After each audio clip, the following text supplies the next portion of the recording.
capítulo 2, verso 5 en adelante.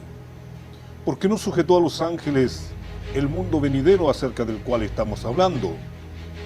Pero alguien testificó en cierto lugar diciendo: ¿qué es el hombre para que te acuerdes de él? ¿O el hijo del hombre para que le visites? Verso 7, le hiciste un poco menor a los ángeles y le coronaste de gloria y de honra y le pusiste sobre las obras de tus manos. Todo lo pusiste bajo sus pies. Si analizamos este texto, nos podemos dar cuenta de que quienes están preguntando, quienes están testificando, dando un testimonio allí, no son los seres humanos. Quienes son inspirados allí para tener que testificar no a favor de los hombres, sino en contra de la creación de Dios, del hombre de Dios. Son los ángeles. No son los hombres, son los ángeles. Porque el tema allí a entender es de que nuestro Dios no le dio la autoridad a los ángeles. No le entregó la autoridad a la creación de los ángeles para que ministren este mundo y el mundo venidero. Por favor, entienda. El mundo venidero no está destinado para que lo administren los ángeles. Aunque nosotros tenemos el entendimiento y conocimiento de que los ángeles son superiores a nosotros en poder, en estatura, quizás en potencia, en brillo, pero sin embargo no importa cuál sea la cualidad de los ángeles, lo que nos revela el Espíritu Santo allí dice que nuestro Dios no sujetó, o sea, no entregó en autoridad para que ministren los ángeles el mundo venidero. El cielo nuevo, la tierra nueva, no será administrado por ángeles. Pero alguien entendió. Da la impresión, por favor entendamos que cierto grupo de ángeles están entendiendo y comprendiendo de que ellos no serán los administradores del cielo nuevo y de la tierra nueva. No se les dio a ellos la autoridad para que ellos administren, sino que se le entregó esa autoridad a nosotros, al hombre de Dios. Verso 6, capítulo 2 de Hebreo. Pero alguien testificó en cierto lugar y quedó estampado, escrito, ese testimonio, no a favor, sino en contra. Es un testimonio de celo de parte de los ángeles, diciendo: ¿qué es el hombre? Para que te acuerdes de él. ¿Qué es el hombre? Porque los ángeles vieron la creación de nuestro Dios. Al ver, como dice el Salmo, el cielo, la obra de tus manos, las estrellas. Me pregunto, ¿qué es el hombre? Al ver la creación tan inmensa, la tierra, las aves del cielo, los peces del mar, las bestias del campo, y sin embargo nuestro Dios puso al hombre a su creación para que el hombre administre toda la creación de nuestro Dios. O sea, debemos entender claramente de que los 7 días de la creación, cuando nuestro Dios crea todas las cosas, creó el cielo, creó la tierra y creó todo lo que hay en los cielos. Estamos hablando espiritualmente, proféticamente, en nuestro entendimiento abierto, con luz. En el cielo no solamente hay aves, sino que también hay ángeles, arcángeles, querubines, serafines, y ya entendemos en la enseñanza pasada que los ángeles son espíritus ministradores que están a nuestro servicio, al servicio de los herederos de la salvación. Y al ver toda la creación de nuestro Dios, quizás un ángel pensó de que todo eso estaba siendo creado por nuestro Dios para ellos. Pero la sorpresa fue a la creación del 6º día, cuando nuestro Dios crea al hombre de Dios, y allí al culminar la creación del hombre de Dios, los bendijo y les dijo: fructificad, multiplicad, llenad la tierra y sojuzgarla, someterla, enseñorear en los peces del mar, en las aves del cielo, en toda bestia que se arrastra sobre toda la creación. Es el hombre el administrador. Nuestro Dios entregó toda autoridad, entregó toda potencia, todo señorío a su creación, el hombre de Dios. Y entendiendo esto, ahora comprendemos a más profundidad este párrafo, que quienes están testificando en cierto lugar y quedó escrito, no son los hombres, sino que entendemos que es un grupo de ángeles que testifican en contra de la creación de Dios, en contra del hombre de Dios. Y quizás se levanten en celos en contra del hombre de Dios, preguntando: ¿qué es el hombre? El hombre es el más pequeño de toda la creación. El hombre más pequeño, quizás inferior a los ángeles, menor que los ángeles. Pero sin embargo, lo hiciste menor en el verso 7, ya hiciste un poco menor a los ángeles y le coronaste de gloria y de honra. Los ángeles testifican en contra, no a favor de los hombres, en contra, no a favor del hombre de Dios, diciendo: le hiciste, le creaste menor que los ángeles, y se te ocurrió coronarlo de gloria y de honra, y lo pusiste sobre toda la obra de tus manos. Significa que el hombre de Dios es el Señor de toda la creación de nuestro Dios. Entendamos un poco más. Salmo 45, verso 6. Tu trono, oh Dios, es eterno y para siempre. Cetro de justicia es el cetro de tu reino. Isaías 9:4.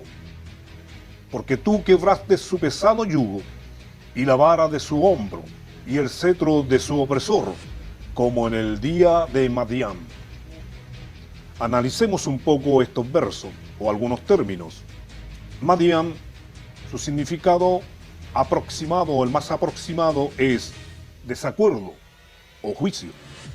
Madián está catalogado como enemigo del pueblo de Dios, porque los madianitas no ayudaron a los hijos de Israel cuando ellos iban por el desierto. Al contrario, los madianitas se opusieron. Los madianitas fueron mal aconsejados por un espíritu de hechicería, por un hechicero llamado Balaam. Y aún las mismas mujeres madianitas hicieron pecar en fornicación a los hijos de Israel cuando iban por el desierto, por causa del consejo de Balaam el hechicero. En los versos anteriores que leímos, observemos de que allí se nombra el cetro. ¿Qué es lo que es un cetro? Vamos a entenderlo allí también.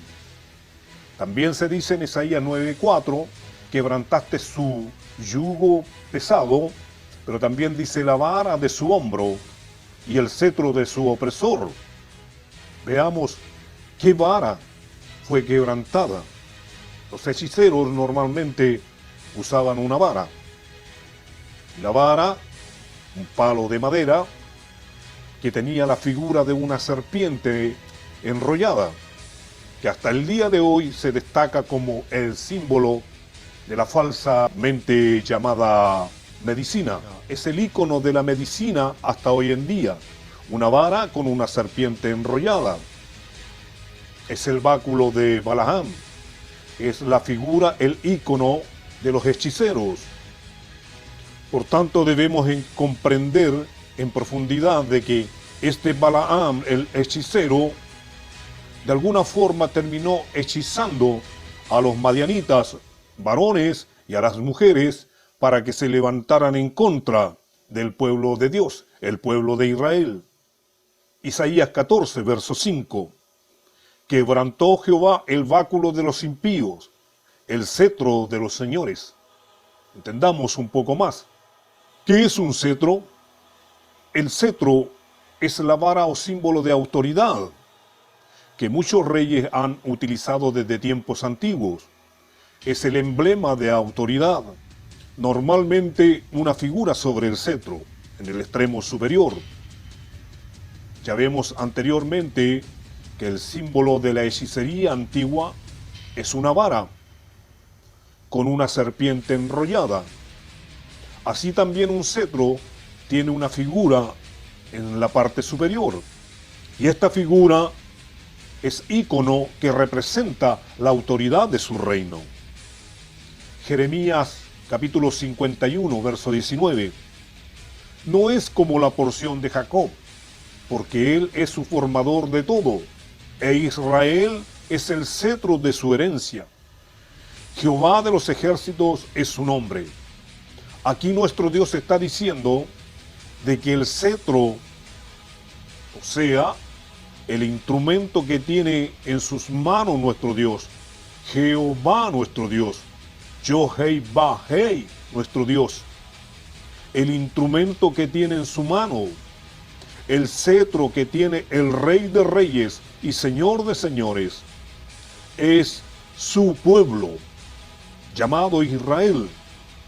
Si hay un símbolo de autoridad en su mano, si hay un ícono que represente a la autoridad del reino de los cielos, dice nuestro Dios en este verso, ese es su pueblo, Israel. Su pueblo Israel es el cetro en las manos de nuestro Dios, el que representa la autoridad en el reino de los cielos. Israel fue creado y formado como símbolo. Su pueblo es creado y formado como símbolo de autoridad de su reino, del reino de los cielos. Por medio de su pueblo, Él reina para todas las naciones. Así como la espada representa al juicio de nuestro Dios, el cetro de justicia, lo que tiene en su mano, el cetro representa a la justicia de nuestro Dios, el símbolo por medio del cual reina. Ezequiel 21, verso 10. Para degollar víctima está afilada la espada, pulida está para que relumbre. Hemos de alegrarnos. El cetro de mi hijo ha sido despreciado como un palo cualquiera. Aquí se refiere que el cetro de justicia de nuestro Dios es su propio Hijo Jesús. Pero su cetro de justicia, el símbolo, la figura, la imagen misma que representa a su reino, ha sido despreciado como un palo cualquiera por todas las naciones paganas, como un palo cualquiera. Hebreos capítulo 1, verso 8. Tu trono, oh Dios, por el siglo de los siglos, cetro de equidad, justicia, es el cetro de tu reino. Tu Hijo, Israel, tu Hijo, Jesús. Si el hombre de Dios fue creado para señorear sobre toda la creación, ahora ya entendemos de mejor manera por qué a Satán, el enemigo, el acusador, nos cela al ver toda la creación, la obra de las manos de nuestro Dios, en el cielo y la tierra, en todo lo que se arrastre, en el mar, y todo lo puso, toda la obra de la creación de nuestro Dios lo puso debajo de los pies del hombre de Dios. Ahora podemos entender con más exactitud por qué el enemigo, a Satán, nos cela. Pero también debemos entender que tú eres el hombre de la creación de nuestro Dios y que tú estás siendo pulido para resplandecer, para relumbrar entre las naciones. Eres el ícono, eres el símbolo de autoridad del reino de los cielos, aunque las demás naciones te desprecien, así como al Hijo de Dios Jesús fue menospreciado por todas las naciones, por los reyes de la tierra. Sin embargo, Él seguirá siendo el cetro de justicia, el instrumento en las manos de nuestro Dios para reinar sobre todas las naciones. De la misma forma, tenemos que entender que nuestro Dios nos creó a nosotros, su pueblo, su Hijo, para reinar por medio de nosotros sobre todas las naciones, y que seamos nosotros los instrumentos de justicia en las manos de nuestro Dios, el cetro de justicia en el cual Él confía para reinar sobre todas las naciones. No eres cualquier cosa. Si eres el hombre de Dios, si estás creado, hecho conforme a la imagen de nuestro Dios, estás creado o fuiste creado para señorear sobre toda la creación de nuestro Dios. ¿Por qué? Porque no sujetó a los ángeles, no entregó en autoridad a los ángeles el mundo venidero, el cual estamos administrando, el cual estamos anunciando. Pero en cierto lugar alguien testificó diciendo, ¿qué es el hombre? El celo de los ángeles en contra de la creación de nuestro Dios, del hombre de Dios, el cetro de justicia.